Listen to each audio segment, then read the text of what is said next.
ನಮಸ್ಕಾರ, ಎಲ್ಲರಿಗೂ ಸ್ವಾಗತ.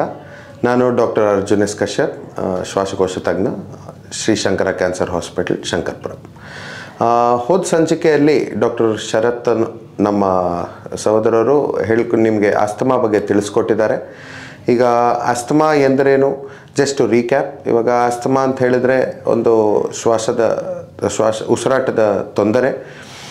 ಆಸ್ತಮಾದ ಲಕ್ಷಣಗಳೇನು? ಈಗ ಉಸಿರಾಡಲಿಕ್ಕೆ ತೊಂದರೆ ಆಗೋದು, ಎದೆ ಬಿಗಿ ಹಿಡಿಯುವುದು, ನಡೆದಾಡಿದಾಗ ಮೆಟ್ಲು ಹತ್ತುವಾಗ ಏದುಸಿರು ಬರುವುದು ಅಥವಾ ಮೇಲುಸಿರು ಬರುವುದು, ಕೆಮ್ಮು, ಕಫ ಮತ್ತು ವೀಸಿಂಗ್ ಅಂತ ಏನು ಕರಿತೀವಿ, ಅಥವಾ ಉಸಿರಾಡುವಾಗ ಒಂದು ಶಿಳ್ಳೆ ಹೊಡೆಯುವಂಥ ಶಬ್ದ. ಇದೆಲ್ಲ ಆಸ್ತಮಾದ ಲಕ್ಷಣಗಳು.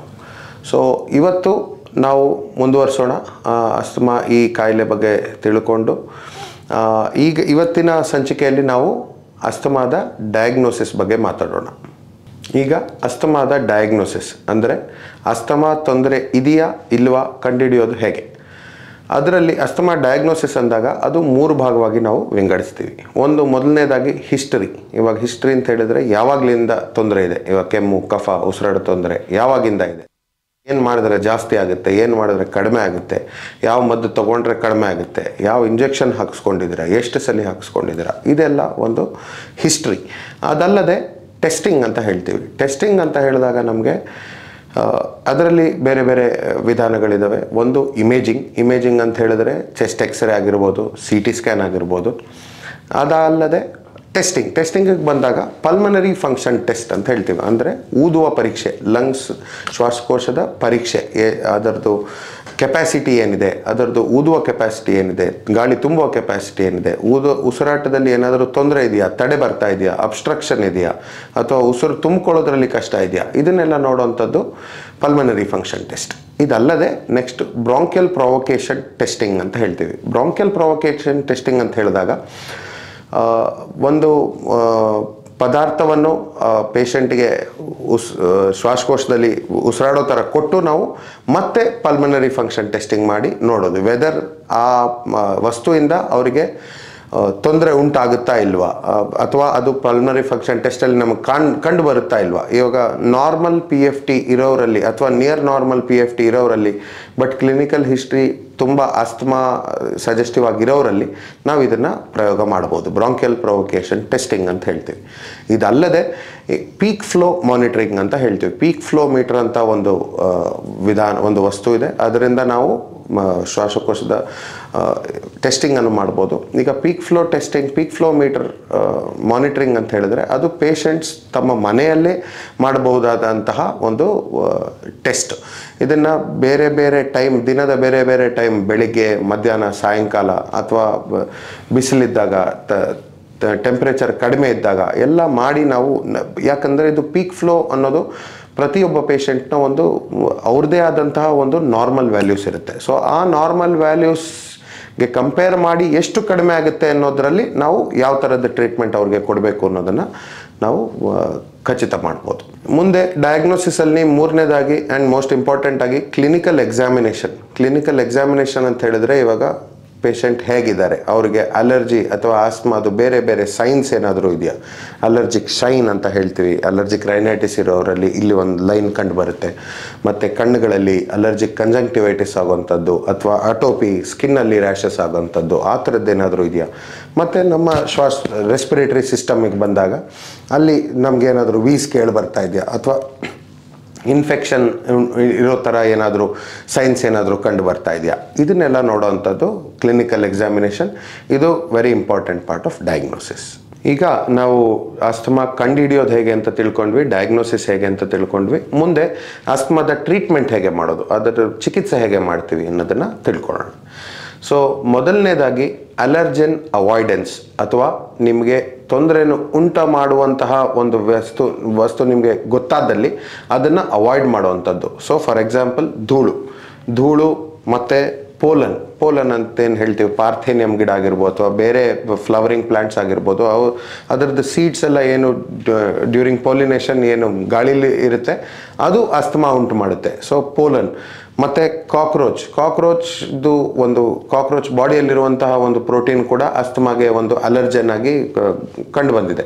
ಅದನ್ನೆಲ್ಲ ಅವಾಯ್ಡ್ ಮಾಡುವಂಥದ್ದು. ಮತ್ತು ಹೇಗೆ ಅವಾಯ್ಡ್ ಮಾಡೋದು? ಸೊ ಅವಾಯ್ಡ್ ಮಾಡೋದು ಹೇಗೆ? ಇವಾಗ ವೆರಿ ಸಿಂಪಲ್, ವೆರಿ ಕ್ಲಿಯರ್ಲಿ, ಇವಾಗ ಧೂಳು ಅಥವಾ ಸ್ಮೋಕ್ ಅಥವಾ ಪಾರ್ಟಿಕ್ಯುಲರ್ ಮ್ಯಾಟರ್ ಜಾಸ್ತಿ ಇರೋಲ್ಲಿ ಮಾಸ್ಕ್ ಉಪಯೋಗಿಸುವಂಥದ್ದು. ಮಾಸ್ಕ್ ಉಪಯೋಗಿಸಿದಾಗ ನಾವು ಸೇವನೆ ಮಾಡುವಂಥ ಗಾಳಿಯಲ್ಲಿ ಆ ಇರುವಂಥ ಪಾರ್ಟಿಕಲ್ಸ್ ಪ್ರಮಾಣ ತುಂಬ ಕಡಿಮೆ ಆಗುತ್ತೆ. ಅದು ತುಂಬ ಕಡಿಮೆ ಆದಾಗ ನಮ್ಗೆ ಸಿಂಪ್ಟಮ್ಸ್ ಬರೋವಂಥದ್ದು ಕಂಟ್ರೋಲಿಗೆ ಬರುತ್ತೆ. ಅದು ಮೊದಲನೇದಾಗಿ. ಎರಡನೇದಾಗಿ ಟೈಮ್ಲಿ ಡಯಾಗ್ನೋಸಿಸ್ ಆ್ಯಂಡ್ ಟ್ರೀಟ್ಮೆಂಟ್. ಅಂದರೆ ಇವಾಗ ತೊಂದರೆ ಉಂಟಾದಾಗ, ಇವಾಗ ನೀವು ನೋಡ್ತಾ ಇದ್ದೀರಿ ತುಂಬ ದಿನ ಕೆಮ್ಮು ಬರ್ತಾ ಇದೆ ಒಬ್ಬರಿಗೆ, ತುಂಬ ದಿನ ಒಂದ್ಸಲಿ ಕೆಮ್ಮು ಶುರುವಾದರೆ ಒಂದು 15 ದಿನ 20 ದಿನ ತಿಂಗಳು ನಿಲ್ತಾ ಇಲ್ಲ. ಆಗಲಿ ಕೆಮ್ಮು ಜೊತೆ ಅವರಿಗೆ ವೀಸಿಂಗ್, ಉಸಿರಾಟದ ತೊಂದರೆ, ಮೊದಲು ಆರಾಮಾಗಿ ಓಡಾಡ್ತಾ ಇದ್ರು, ಈಗ 4 ಹೆಜ್ಜೆ ಓಡಾಡಲಿಕ್ಕೆ ಕಷ್ಟ ಆಗುತ್ತೆ. ಇದೆಲ್ಲ ನೋಡುವಾಗ ಇದಕ್ಕೆ ಇನ್ನೂ ಜಾಸ್ತಿ ಆಗಲಿಕ್ಕೆ ಕಾಯದೆ ಆ ಟೈಮಲ್ಲೇ ಬಂದು ಶ್ವಾಸಕೋಶ ತಜ್ಞರನ್ನು ಕಂಡು ಅದಕ್ಕೆ ಸರಿಯಾದಂತಹ ಮೆಡಿಸಿನನ್ನು ತಗೊಂಡಾಗ ಅಸ್ತಮಾದಿಂದಾಗುವಂತಹ ತೊಂದರೆ ಅಥವಾ ಅಸ್ತಮಾದಿಂದಾಗುವಂತಹ ಜೀವನ ಶೈಲಿಯಲ್ಲಿ ಆಗುವಂಥ ತೊಂದರೆಯನ್ನು ನಾವು ಸ್ವಲ್ಪ ಮಟ್ಟಿಗೆ ಕಂಟ್ರೋಲಲ್ಲಿ ಇಡ್ಬೋದು. ಮೂರನೇದಾಗಿ ಅಸ್ತಮಾಗೆ ಟ್ರೀಟ್ಮೆಂಟ್ ಅಂತ ಬಂದಾಗ ಇನ್ಹೇಲ್ಡ್ ಥೆರಪಿ ಅಂತ ಏನು ಹೇಳ್ತೀವಿ, ಅದು ಕಾರ್ನರ್ ಸ್ಟೋನ್ ಆಫ್ ಟ್ರೀಟ್ಮೆಂಟ್ ಅಂತ ಹೇಳ್ತೀವಿ. ಅಂತ ಹೇಳಿದ್ರೆ ಅಸ್ತಮಾ ಅನ್ನೋ ಒಂದು ಕಾಯಿಲೆ ನಮಗೆ ಡಯಾಗ್ನೋಸ್ ಆದರೆ ಅದರಲ್ಲಿ most important therapy is inhaled form of therapy. So inhaled form of therapy ಅಲ್ಲಿ ಇನ್ಹೇಲರ್ಸ್ ಅಂತ ಹೇಳ್ತೀವಿ. ಇನ್ಹೇಲರ್ಸಲ್ಲಿ ಇದ್ರ ಮುಂಚೆನೇ ನಾವು 1-2 ಸಂಚಿಕೆಯಲ್ಲಿ ಮಾತಾಡಿದ್ದೀವಿ ಬೇರೆ ಬೇರೆ ಥರದ ಇನ್ಹೇಲರ್ಸ್ ಏನು ಅಂತ ಹೇಳಿ. ಸೊ ಇನ್ಹೇಲರಲ್ಲಿ ಏನು ಅಂತ ಹೇಳಿದ್ರೆ ನಾವು ಮೆಡಿಸಿನ್ ತೊಗೊಂಡಾಗ ಸೀದಾ ಅದು ಶ್ವಾಸಕೋಶಕ್ಕೆ ಹೋಗಿ ಶ್ವಾಸನಾಳದಲ್ಲಿ ಎಲ್ಲಿ ತೊಂದರೆ ಇದೆಯೋ ಅಲ್ಲಿ ಅದು ಕೆಲಸ ಮಾಡುತ್ತೆ. ಹಾಗಾಗಿ ನಾವು ಉಪಯೋಗಿಸ್ಬೇಕಾದಂಥ ಡೋಸೇಜು ಕಡಿಮೆ ಆಗುತ್ತೆ ಮತ್ತು ಅದನ್ನು ಸಿಸ್ಟಮಿಕ್ ಸೈಡ್ ಎಫೆಕ್ಟ್ಸ್ ಅಂತ ಹೇಳ್ತೀವಿ ಅದು ಕೂಡ ತುಂಬ ಕಡಿಮೆ ಆಗುತ್ತೆ. ಸೊ ಹಾಗಾಗಿ ಇನ್ಹೇಲರ್ಸ್ ಆ್ಯಂಡ್ ಅಡ್ಹೆರೆನ್ಸ್ ಟು ಇನ್ಹೇಲರ್ ಒಂದೇ ಸಲ ತೊಗೊಂಡು ಕಡಿಮೆ ಆದಮೇಲೆ ಮತ್ತೆ ಬಿಟ್ಟು ಬರೋದು ಅದು ತಪ್ಪಾಗುತ್ತೆ. ಸೊ ಇನ್ಹೇಲರ್ ಥೆರಪಿಗೆ ಅಡ್ಹೆರೆನ್ಸ್ ಇರಬೇಕು. ಡಾಕ್ಟರ್ ಹೇಳಿದಾಗೆ ಹೇಳಿದ ಟೈಮಲ್ಲಿ ಡೋಸೇಜಲ್ಲಿ ತೊಗೊಂಡು ರೆಗ್ಯುಲರಾಗಿ ತೊಗೊಂಡು ಫಾಲೋಅಪ್ಪಲ್ಲಿ ಇರಬೇಕು. ಆವಾಗ ನಾವು ಸಿಂಪ್ಟಮ್ಸ್ನ ಸಾಕಷ್ಟು ಕಂಟ್ರೋಲ್ ಮಾಡಿ ಜೀವನದಲ್ಲಿ ಏನು ತೊಂದರೆ ಆಗದೆ ಇರೋ ಹಾಗೆ ನೋಡ್ಕೊಳ್ಳೋಂಥ ಒಂದು ಸಂಗತಿ ನೋಡ್ಕೋಬೋದು. ಮುಂದೆ ಟ್ರೀಟ್ಮೆಂಟ್ ಮಾಡುವಾಗ ನಾವು ಕೋಮಾರ್ಬಿಡಿಟೀಸ್ ಅಂತ ಹೇಳ್ತೀವಿ. ಅಂದರೆ ಇವಾಗ ಅಸ್ತಮಾ ಅಲ್ಲದೆ ಬೇರೆ ತೊಂದರೆ ಇರುವಂಥದ್ದು, ಈಗ ಫಾರ್ ಎಕ್ಸಾಂಪಲ್ ಹಾರ್ಟ್ ಫೇಲ್ಯೂರ್ ಅಥವಾ ಹೃದಯಾಘಾತ ಆದಾಗ ಹಾರ್ಟ್ ಸರಿಯಾಗಿ ಪಂಪ್ ಮಾಡದೇ ಇರುವಾಗ ಅದು ಕೂಡ ಅಸ್ತಮಾ ಹಾಗೆ ಕಾಣುವಂಥ ಒಂದು ಸಂದರ್ಭ ಇರುತ್ತೆ. ಇವಾಗ ಕಾರ್ಡಿಯಾಕ್ ಅಸ್ತಮಾ ಅಂತ ಹೇಳ್ತೀವಿ. ಆ ಪೇಷಂಟ್ಸಲ್ಲೂ ವೀಸಿಂಗ್ ಇರ್ಬೋದು, ಅವರಲ್ಲೂ ಕೆಮ್ಮು ಇರ್ಬೋದು, ಅವರಲ್ಲೂ ಕಫ ಇರ್ಬೋದು. ಬಟ್ ಕೋಮಾರ್ಬಿಡಿಟೀಸ್ ಏನೇನಿದೆ ಅದನ್ನು ನಾವು ಸರಿಯಾಗಿ ಗುರುತಿಸಿ ಅದಕ್ಕೆ ಟ್ರೀಟ್ಮೆಂಟ್ ಕೊಟ್ಟಾಗ ಅಸ್ತಮಾ ಟ್ರೀಟ್ಮೆಂಟ್ ಅಥವಾ ಅಸ್ತಮಾ ಕಂಟ್ರೋಲ್ ಅನ್ನೋದು ತುಂಬ ಸುಲಭ ಆಗ್ತಾ ಬರುತ್ತೆ. ಕೋಮಾರ್ಬಿಡಿಟೀಸ್ ಆದ ನಂತರ ಅಸೋಸಿಯೇಟೆಡ್ ಕಂಡೀಷನ್ಸ್ ಅಂತ ಹೇಳ್ತೀವಿ. ಅಸೋಸಿಯೇಟೆಡ್ ಕಂಡೀಷನ್ಸಲ್ಲಿ ಈಗ ಫಂಗಲ್ ಸೆನ್ಸಿಟಿವಿಟಿ, ಆಸ್ಪರ್ಜಿಲ್ಲಸ್ ಅನ್ನೋ ಒಂದು ಫಂಗಸ್ಸಿಗೆ ಬಾಡಿ ಜಾಸ್ತಿ ಸೆನ್ಸಿಟಿವಿಟಿ ಆದಾಗ ಅವರಲ್ಲಿ ಬರೀ ಇನ್ಹೇಲರ್ ಅಥವಾ ಬರೀ ಮೆಡಿಸಿನ್ಸ್ ಕೆಲಸ ಮಾಡದೇ ಇರ್ಬೋದು ಅಥವಾ ಡೋಸೇಜ್ ಜಾಸ್ತಿ ಬೇಕಾಗ್ತಾ ಇರ್ಬೋದು. ಸೊ ಇದನ್ನು ನಾವು ಸರಿಯಾಗಿ ಗುರುತಿಸಿ ಅದಕ್ಕೆ ಬೇಕಾದಂಥ ಟ್ರೀಟ್ಮೆಂಟ್, ಇವಾಗ ಫಂಗಲ್ ಸೆನ್ಸಿಟಿವಿಟಿ ಆಗಿರ್ಬೋದು, ABPA ಅಂತ ಹೇಳ್ತೀವಿ, ಅಲರ್ಜಿಕ್ ಬ್ರಾಂಕೋಪಲ್ಮನರಿ ಆಸ್ಪರ್ಜಿಲ್ಲೋಸಿಸ್. ಇದು ಒಂದು ಆಸ್ಪರ್ಜಿಲ್ಲಸ್ ಅನ್ನುವಂತಹ ಒಂದು ಫಂಗಸ್ಸಿಗೆ ಆಗುವಂಥ ಒಂದು ಅಲರ್ಜಿಕ್ ರಿಯಾಕ್ಷನ್, ಬಾಡಿಯಲ್ಲಿ ಅಲರ್ಜಿಕ್ ರಿಯಾಕ್ಷನ್ ಆಗೋದು. ಇದು ಅಸ್ತಮಾ ಪೇಷಂಟ್ಸಲ್ಲಿ ನಾವು ತುಂಬ ಜಾಸ್ತಿ ಕಂಡು ಬರ್ತೀವಿ. ಎಷ್ಟು ಜಾಸ್ತಿ ಅಂತ ಹೇಳಿದ್ರೆ ABPAಗೆ ಒನ್ ಆಫ್ ದ ಡಯಾಗ್ನೋಸ್ಟಿಕ್ ಕ್ರೈಟೀರಿಯಲ್ಲಿ ಸಿವಿಯರ್ ಅನ್ಕಂಟ್ರೋಲ್ಡ್ ಆಸ್ತಮಾ ನೋಡ್ತೀವಿ ನಾವು.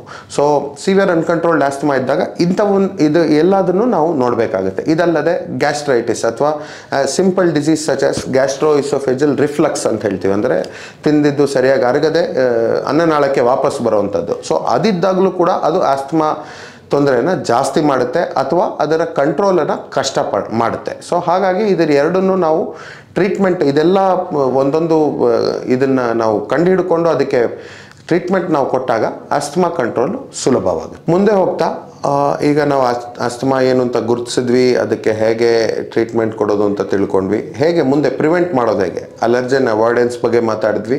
ಇನ್ನೊಂದು ಮುಖ್ಯವಾದಂತಹ ಒಂದು ಅಂಶ ಏನು ಅಂತ ಹೇಳಿದ್ರೆ ವ್ಯಾಕ್ಸಿನೇಷನ್, ಅಡಲ್ಟ್ ವ್ಯಾಕ್ಸಿನೇಷನ್ಸ್. ಈಗ ಫ್ಲೂ ಮತ್ತು ನಿಮೋಕಾಕಲ್ ಕಾಯಿಲೆ ಬಗ್ಗೆ ನೀವು ಆಲ್ರೆಡಿ ಕೇಳ್ತಾ ಇರ್ಬೋದು ರೇಡಿಯೋದಲ್ಲಿ, ಟಿವಿಯಲ್ಲಿ.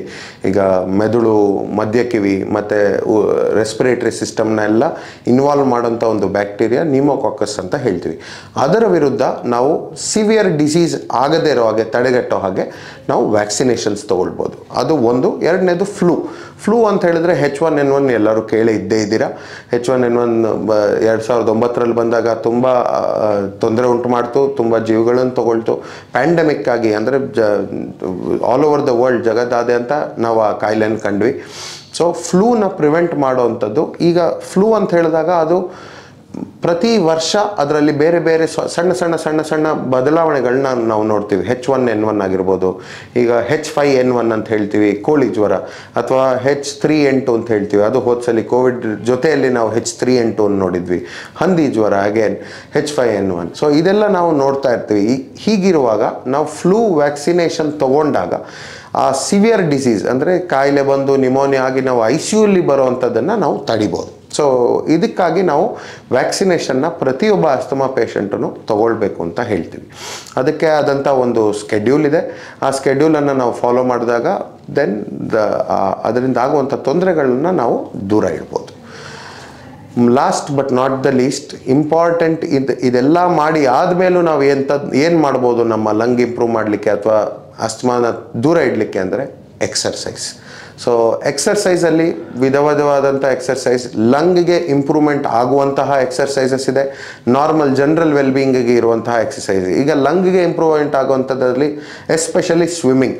ಸೊ ಈ ಥರ ಯಂಗ್ ಪೇಷಂಟ್ಸ್ ಅಥವಾ ಮಕ್ಕಳಲ್ಲಿ ನಾವು ಯಾವಾಗ ಅಸ್ತಮಾ ಮತ್ತೊಂದು ತೊಂದರೆ ನೋಡ್ತೀವಿ, ಅವರಲ್ಲಿ ಸ್ವಿಮ್ಮಿಂಗನ್ನು ನಾವು ತುಂಬ ಎನ್ಕರೇಜ್ ಮಾಡ್ತೀವಿ. ಯಾಕೆಂದರೆ ಸ್ವಿಮ್ಮಿಂಗ್ ಮಾಡಿದಾಗ ಅದರಲ್ಲಿ ಲಂಗ್ಸ್ ತುಂಬ ಉಪಯೋಗಕ್ಕೆ ಬರುತ್ತೆ ಆ್ಯಂಡ್ ಲಂಗ್ ಡೆವಲಪ್ಮೆಂಟಿಗೆ ತುಂಬ ಹೆಲ್ಪ್ ಆಗುತ್ತೆ. ಸೊ ಎಷ್ಟೊಂದು ಜನರಲ್ಲಿ ಅಸ್ತಮಾ ಇಲ್ಲದೇ ಇರೋ ಹಾಗೆ ನಾವು ನೋಡಿಬಿಟ್ಟಿದ್ದೀವಿ. ಸ್ವಿಮ್ಮಿಂಗ್ ಮಾಡಿ ರೆಗ್ಯುಲರ್ ಆಗಿ ಮಾಡಿದಾಗ ಅದು ಇಲ್ಲದೇ ಇರೋ ಥರ ಕೂಡ ನಮಗೆ ಕಂಡು ಬಂದಿದೆ. ಅದಲ್ಲದೆ ಕಾರ್ಡಿಯೋ ಎಕ್ಸರ್ಸೈಸಸ್ ಅಂತ ಹೇಳ್ತೀವಿ, ಬ್ರಿಸ್ಕ್ ವಾಕಿಂಗ್ ಅಥವಾ ಜಾಗ್ ಮಾಡೋದು ಅಥವಾ ಯೋಗ. ಅಗೇನ್ ಯೋಗ ಅನ್ನೋದು ಬಹಳ ಒಳ್ಳೆ ಒಂದು ನಮ್ಮ ದೇಶದಲ್ಲಿ ಫಾಲೋ ಆಗೋಂತಹ ಒಂದು ಪ್ರಾಕ್ಟೀಸ್ ಇದು. ಇದರಲ್ಲಿ ನಾವು ಲಂಗಿಗೆ ಮಾತ್ರವಲ್ಲ ಇಡೀ ದೇಹಕ್ಕೂ ನಾವು ಎಲ್ಲ ಉಪಯೋಗಗಳನ್ನು ಕಂಡು ಬರ್ತೀವಿ, ನೋಡ್ತೀವಿ. ಸೊ ಇದರಲ್ಲಿ ನಾವು ಯೋಗದಲ್ಲೂ ಕೂಡ ಇವಾಗ ಶ್ವಾಸಕೋಶಕ್ಕೆ ಸ್ಪೆಸಿಫಿಕ್ ಆದಂತಹ ಸ್ವಲ್ಪ ಆಸನಗಳಿರ್ತವೆ, ಅದನ್ನು ಫಾಲೋ ಮಾಡ್ಬೋದು. ಅದನ್ನು ನಾವು ಅಳವಡಿಸ್ಕೊಂಡ್ರೆ ನಮಗೆ ಈ ಪದೇ ಉಂಟಾಗುವಂಥದ್ದು. ಈಗ ಅಸ್ತಮಾದಲ್ಲಿ ಎಕ್ಸಾಸರ್ಬೇಷನ್ ಅಂತ ಹೇಳ್ತೀವಿ. ಎಕ್ಸಾಸರ್ಬೇಷನ್ ಅಂದಾಗ ಒಂದು ಇನ್ಫೆಕ್ಷನ್ ಆಗಿರಬಹುದು, ಅಥವಾ ಒಂದು ತಣ್ಣನೆ ನೀರು ಕುಡಿದಿರೋದಾಗಲಿ, ಅಥವಾ ಒಂದು ಜಾಸ್ತಿ ಐಸ್ ಕ್ರೀಮ್ ತಿಂದಿರೋದು ಅಥವಾ ಮೂಸಂಬಿ ತಿಂದಿರೋದು, ಅಂಥದ್ರಲ್ಲಿ ಜಾಸ್ತಿ ಆಗಿಬಿಡೋದು. ಸಿಂಪ್ಟಮ್ಸ್ ಜಾಸ್ತಿ ಆಗೋದನ್ನು ನಾವು ಎಕ್ಸಾಸರ್ಬೇಷನ್ ಅಂತ ಕರಿತೀವಿ. ಅದರಲ್ಲೂ ಎಸ್ಪೆಷಲಿ ವೀಸಿಂಗ್ ಜಾಸ್ತಿ ಆಗೋದು ಅಥವಾ ತುಂಬ ಕಫ ಉಂಟಾಗೋದು. ಸೊ ಇದೆಲ್ಲ ಆದಾಗ ನಮಗೆ ದಿನನಿತ್ಯ ಜೀವನದಲ್ಲಿ ತುಂಬ ತೊಂದರೆ ಉಂಟಾಗುತ್ತೆ. ಇದನ್ನು ಪ್ರಿವೆಂಟ್ ಮಾಡಲಿಕ್ಕೆ, ಇದನ್ನು ಕಡಿಮೆ ಮಾಡೋದು ಅಥವಾ ಝೀರೋಗೆ ತಂದಿಡೋದೇ ನಮ್ಮ ಟ್ರೀಟ್ಮೆಂಟಿನ ಗುರಿಯಾಗಿರುತ್ತೆ. ಸೊ ಅದರಲ್ಲಿ ಎಕ್ಸರ್ಸೈಸಸ್ ಕೂಡ ನಮಗೆ ತುಂಬ ಬಹಳ ಇಂಪಾರ್ಟೆಂಟ್ ರೋಲ್ ಪ್ಲೇ ಮಾಡ್ತವೆ.